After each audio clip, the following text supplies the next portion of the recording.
Welcome to a very special, I think I'm doing a Hallmark commercial, a very special with the First Pick podcast. We are here clearly at Ohio State, Columbus, Ohio, the second home of Rick Spielman, as I like to say. I'm Ryan Wilson. That's Rick Spielman, our general manager, more than 30 years of NFL experience, 10 years as the Vikings general manager. And by the way, Debo's producing. Debo, I learned last night on the 2-hour drive over, 17 years in the Vikings front office. So that's something I have to add to the intro. But we are here in Columbus, not to celebrate Mr. Spielman, because we do that every day, but to talk about the Ohio State Pro Day, in particular, CJ Stroud.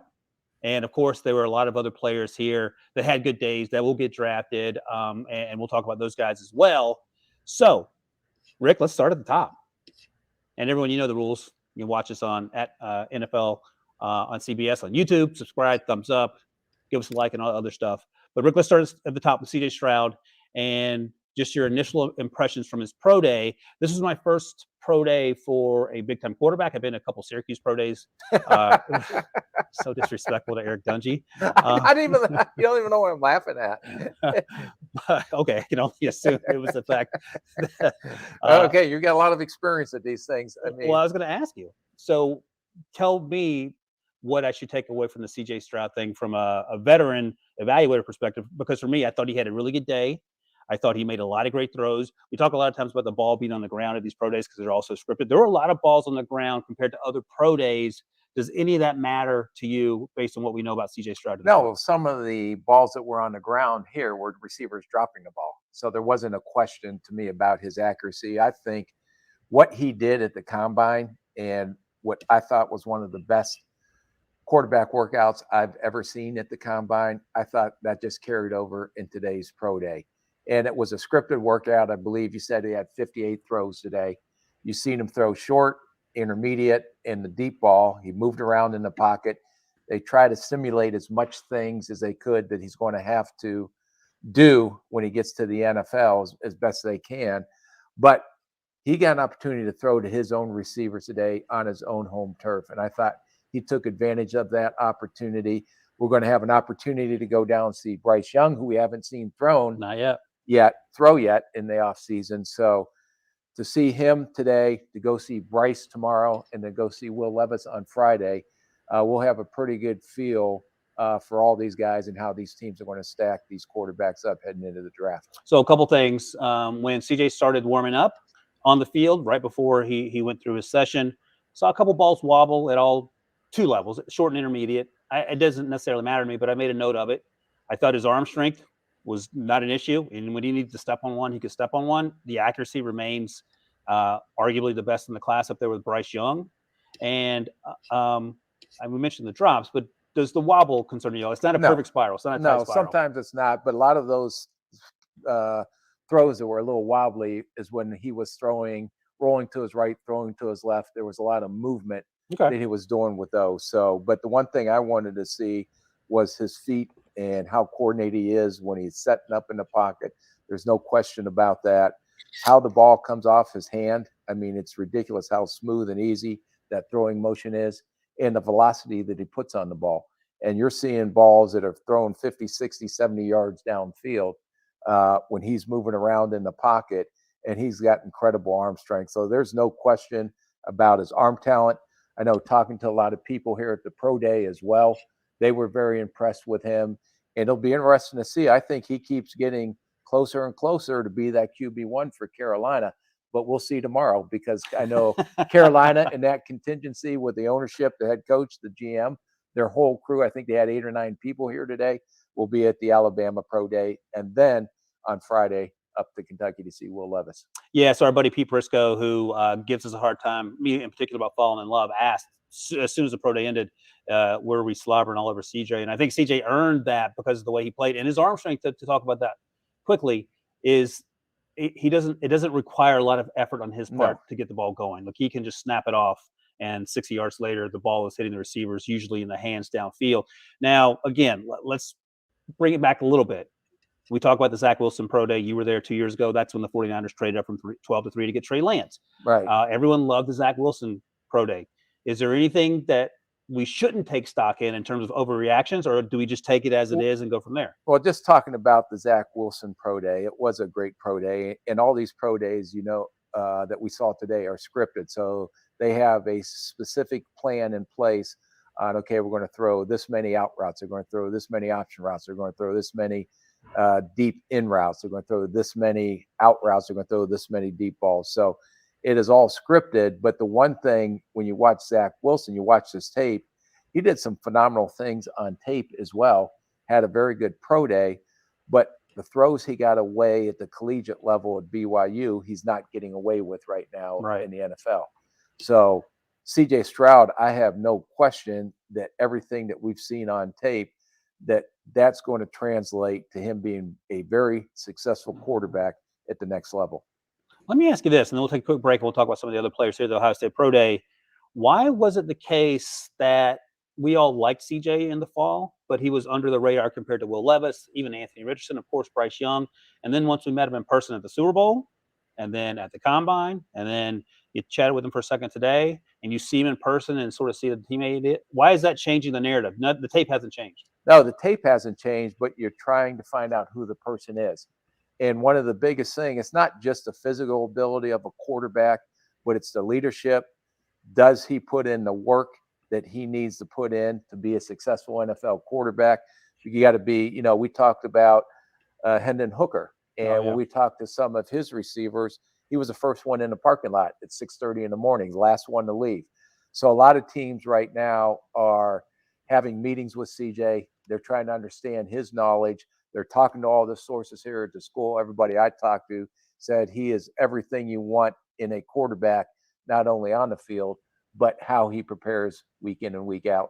And I asked you, and almost half joking but half serious, I said, so, he was the last part of the day. That the pro day started around 11 in the morning, players getting weighed and benching, and then the offensive line worked out, the defensive line worked out, the D-backs worked out, and CJ was front and center for all his teammates.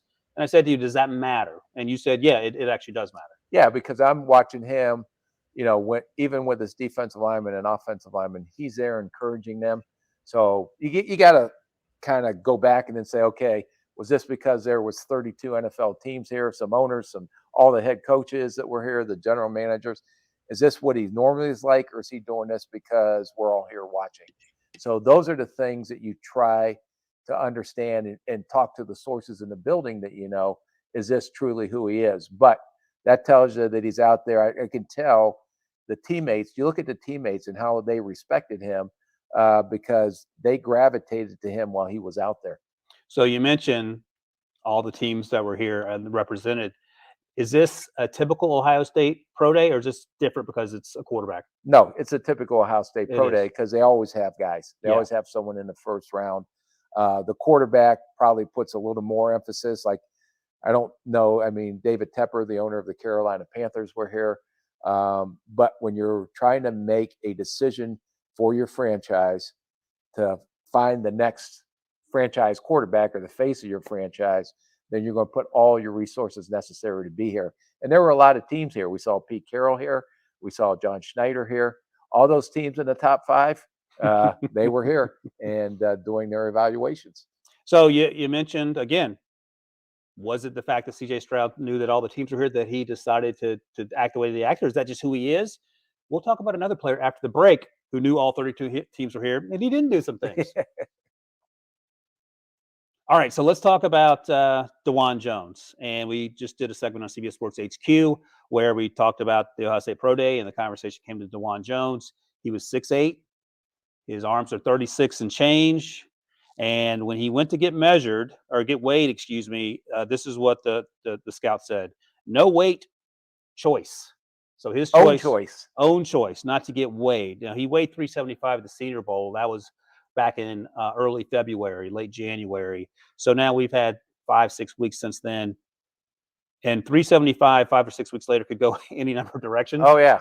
What's your concern? I know what the answer is, but just for people listening, what's your concern with the fact that this young man who weighed 375 had a great one day of practice at the Senior Bowl before he had the concussion like system, had a great season, decided not to get weighed here? Yeah, well, there's over and under bets going on amongst all the NFL teams on if this guy's over 400 pounds or not. The other thing that was very disappointing is you're a big guy. Everybody understands how big you are, how much you're going to weigh. Just get up on the scale and weigh. Let teams make that determination. But now you didn't weigh in because of your own choice. Now that's going to put a red flag on, does this guy know how to handle his weight? And what we talked about earlier is, if he goes down to OTAs, wherever he gets drafted, goes through the whole offseason program, gets that 4 weeks off, let's say he comes in, you get him down to 370 pounds. When he has 4 weeks off and before he reports to training camp, is he going to have another 34 pounds on him? Because it's not the kid's ability, it's the kid, can he keep managing, keep his weight under control? So by not weighing in, because he said own choice, that's definitely going to put a red flag in. And then the second red flag is, he had an opportunity to go out there and compete. And you know how I like competitors. He wore his sweatsuit out there and just watched every drill. Did not do one thing today except walk around. He got weight, got his height, got his arm length. After that, you didn't see him weigh in. You didn't see him work out. You didn't see him do any drills.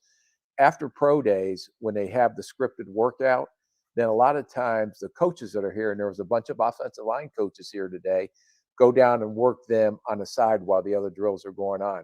And he didn't even participate in that today. Now, maybe there was an excuse, I don't know, but it was from what I saw, and I'm just going off what I saw, that I would have been very disappointed if I was a general manager walking away with him not doing anything. So you said a big part of the pro days, and people listening may not know this. I just found this out. You're interviewing the players. Yeah. There's an opportunity for you to interview the players. We hear about all the time. Reports where players go out to dinner with this team or that team. But let's say Dawand Jones is in an interview right now with the team, and they say, "So, how much do you weigh?" And if his agent says, "Don't tell him," and he says, "I'm not telling you," those are why are you hiding it? What's there to hide? Right now, you're trying to jockey as being one of the best right tackles in this year's draft class. And if we're going to go see Darnell Wright at Tennessee, his partner Paris Johnson Jr. had a heck of a day. Did everything today. We'll talk about him, but you're talking about two different or opposite ends of the spectrum. One guy looked like this was a job interview. This was a big day for him. The other guy, all I heard is he went out, ate dinner with a couple of teams last night, multiple meals, and didn't do anything today. By the way, Debo, he was not at Denny's at 10 p.m. last night. I can confirm that. For Rick and I. We were looking. Have you ever had to deal with a player's weight to the point where you had to monitor, you had to have the nutritionist check in on him every day? Is that the sort of thing you have to do? Yeah, but that could be a part of his contract. So you got to weigh X amount. If you're over that, we're going to fine you whatever amount we can fine you. And that could be up to $500 a pound. Oh, a pound, not a day. No, a pound. So let me ask you this. Over the course of your career, having to deal with those sorts of players, did it typically work out well or not well in terms of the players being around the weight you want them to be? Well, they have to understand that it's a job. This is their livelihood. Right. So it's not, playing at the collegiate level. And, not everybody is watching you 24/7, telling you got to be here at this class, got to be in the training room here, got to be in the weight room here, got to be at practice here, got to be in a meeting here. When you get to the NFL, they're supposed to be grown men. They're adults. That's their profession. So are they going to be mature enough to do everything they can to be the best pro they can be without someone monitoring them 24/7? All right, I'll ask you one more question. We'll move on to his teammate Paris Johnson Jr., who played left tackle and had a great day today. Are you taking Dawand Jones in the first round if you need a right tackle? Well, I wish I'd get the answer. Maybe we'll find out before now in the draft why he didn't do anything in his pro day, and I'll ask around. And maybe it was just his agent told him not to do anything. So you don't want to discredit the kid for that, because a lot of times they may just be following their agent's advice. But I don't know all the answers. But that's one thing. Before I left the building today, if I was a general manager, I'd want to get all those answered right away. No, I get it. All right, let's talk about Paris Johnson Jr. There's nothing to be concerned about in terms of the athleticism, the on-field workout. He was 6'6" and 2/8, 36 and 2/8 inch arms, weighed 311. So that checks every box in terms of when you're building a left tackle in the lab, what you want him to look like. And I talked to you about this before. On tape, he's athletic. He looked incredibly athletic going through the drills, and that has to change your opinion, whether subconsciously or not. Well, you watch it on tape, but when you actually can see it live and you see his feet move and how his body control is. And the other thing that really shocked me was that we call heavy hands, how heavy his hands were. And you can hear him when he punched the bag, it echoed in that whole indoor facility. And by the way, if you want to see me simulate that, I did that to Rick on CBS Sports HQ. Yeah, yeah. Knocked him off his feet a little bit. Does not have heavy hands. Tiny little tiny little hand. Jeez, I walked right into that one. All right, go ahead. But what was incredible is he took it like this was the biggest day of his life. This was not only at the combine, but he came back and backed up what he did at the combine and had another great day here at Ohio State. And then the other thing you want to watch is he did all those drills in front of everybody when they're scripted. Then the offensive line coaches, while the other drills are going on, go down and work him out in the end zone. And he didn't miss a beat. He was in great shape, which tells you he's taking this process very seriously. By the way, Debo mentioned this, and I didn't see it, but C.J. Stroud is still the favorite to go number 1 overall at quarterback, which is really no surprise. That came out of the combine, I think, primarily because he was so accurate at the combine, and that moved the markets. We'll see which direction this goes. I have heard that he has a good chance to be the number 1 guy even before today, and I don't think he didn't hurt himself. But let's talk about another one of his teammates who also plays in the offensive line, Luke Whippler, the center. Yeah. And there's a cluster, and we have to get to our clusters at some point before the draft. All these centers are going to go from pick 30 through pick 50 probably. There's 4 or 5 guys that are mentioned there. So here's the thing with Luke Whippler, 6'2.5", 31 7/8 inch arms, so almost 32-inch arms. He weighed 302. How much did the quote-unquote short arms matter at center? Or is that not a concern because it's 6'2.5", you're pretty squat? Yeah. What was his wingspan?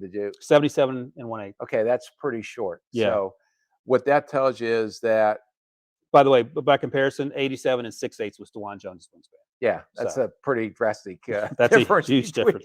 Between the one thing that you have to watch then when you go back and watch the tape is how quick his feet are, because a lot of times if an offensive lineman is getting beat, they could use their length as a friend to save them, because it makes it a lot harder for a defender to get to the quarterback. It's exactly what Dawand Jones does. Yeah, when you have that type of wingspan and arm length. Here, in Whippler's situation, he has to make sure that he's right every time with his technique. He's going to have to use his feet. So if he gets initially beat, because he doesn't have that arm length to help maybe avoid getting beat, he's going to have to rely on his athleticism, which he's very athletic, and quickness to make sure that he stays in position. And he worked out. He did everything. And I don't think he hurt himself. No. We knew the measurements from the combine. We just got reconfirmed with the measurements, and we got to see him work out as well. One more offensive player we'll mention. This is a pretty important one. Then we'll talk about defensive player quickly before we preview Alabama and get out of here, because we got to hit the road. Rick is a stickler for time. But Jaxon Smith-Njigba. So played in 3 games, 5 catches, hamstring injury. We did not see a lot about him, and out of sight, out of mind when it comes to draft media in particular. But he was excellent in the short area drills, the non-40 drills at the combine. He came here today and ran between a 4.50 and 4.52, according to a couple scouts. And I think that's about the range that he'll come in at officially, if there's official measurements of pro days. But I think the issue is the 4.5 is exactly where he needs to be. Yep. He is very much in the running for wide receiver 1. He had a great workout in terms of catching the ball from C.J. Stroud. Had 1 drop. And I asked you if that concerned you. You said, yeah, it actually does. 1 drop? I said the drop today. I said, did it matter to you if he dropped the ball? You said, yeah. No. Oh, you were just kidding? You just making up stories on HQ? Yeah. Oh, okay. Yeah, I just wanted to make sure. No, 1 drop. All right, well, tell me. Out of the 82,000 balls that he dropped. That's why I asked you. Yeah. All right, so let me ask you this. I should start paying more attention to what you're asking me. You sound like my wife. Give me an overview of Jaxon Smith-Njigba's workout today, and then couple that with how he worked out at the combine. Yeah, well, let's start at the combine first, because when you look at the combine, he was the fastest receiver, maybe the fastest skill guy at all the 20-yard shuttle drills, the 3-cone shuttle drills. So that tells you right away what type of route runner he is, and he's going to be able to separate at the next level by his route running ability. He's smart, savvy, almost veteran-like receiver on how he runs routes, how he gets open, how he sets up defensive backs. He's not going to be a 4-3 guy, but because of his unique ability to double move a player, to get separation downfield, he's going to be able to do that. What really impressed me today was that he built off everything that he did at the combine. Yep. He had a great combine workout, drill workout, caught everything, was, to me, the smoothest route runner out of all the receivers at the combine. And now everything that you didn't see this year, and you go back to 21, It's there. now it's like, okay, now I remember what I saw in Right. 21. So he is one of those guys that continue to ascend as he goes through this process.